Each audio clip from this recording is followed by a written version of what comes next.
And in just a few hours, Georgia gubernatorial candidate Stacey Abrams and Governor Kemp will face off in their second and final debate. It comes with just a little over a week left before the November 8th midterm elections. Joining me now is Todd, moderator of Meet the Press. Good morning, Chuck.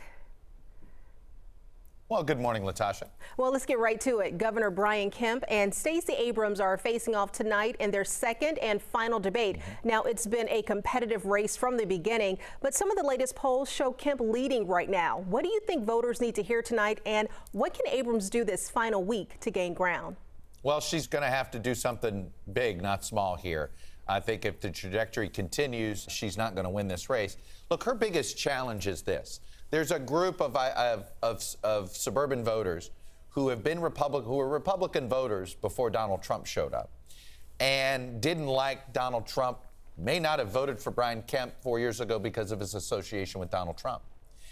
And the primary, where Kemp was targeted by Trump, ended up being so overwhelming for Kemp that he really has sort of gotten himself, I would say, some Teflon on himself, almost some anti-Trump Teflon.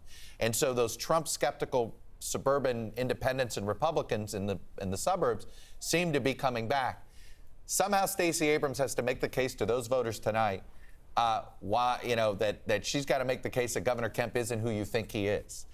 She's been trying to say that. She's been trying to make that case. And if she's got a better way to make it and is successful in making it, then she can get this race closer again. But I really think that's the group of voters that she is losing. And I think that's the group of voters Governor Kemp feels good about keeping, as he's been able to sort of avoid Trump and try to run simply on his record.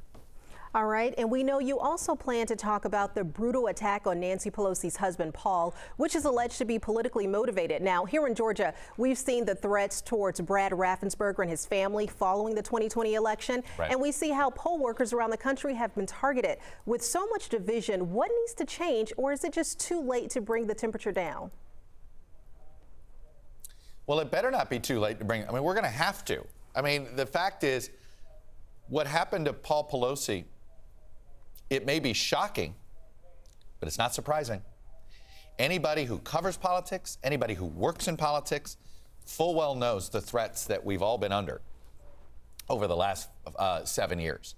And the threats have only escalated since, in some ways exponentially, since January 6th. I mean, just to give you a taste of it, in 2016, before the election of Donald Trump, there were about 900 direct threats against members of Congress. 2022, so far, there's been over 9,600 threats. Okay, that's a 1,000% increase in 6 years from basically the start of the Trump era to where we are today.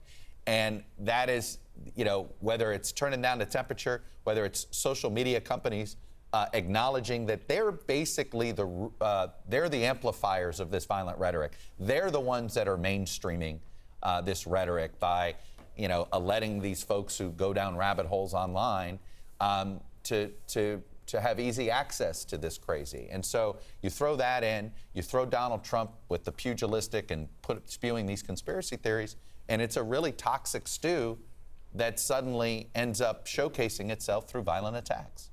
All right, Chuck, well, thank you so much for joining us. Meet the Press airs at 10 o'clock right after 11 Alive Weekend Morning News.